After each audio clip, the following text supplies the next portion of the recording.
ako, no, mayroon na ako ito-pull out kasi ito talaga, may isang vlogger na lagi akong pinapansin. Matagal na ito nagpapapansin sa akin eh. Sino bang vlogger yun? Nakalimutan ko yung pangalan. Makatai ba yun? Makatai, no? Yung ano niya, channel niya. Sige lang, search mo nga, Makatai ba? Makatai. Basta parang ganyan, parang pamilyar sa Makatai, ang nakalagay, Diwata,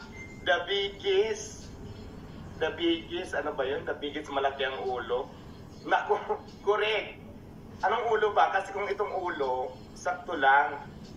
Pero kung ito, na, malaki talaga to, mag-agoy-agoy ka talaga. Nakalimutan ko yung pangalan niya, basta Makatai ba? Yung basta yun yung vlogger na yun, malaki daw kayo, mag-agoy-agoy ka talaga dito sa ulo kung itong tinutukoy mo. So, yun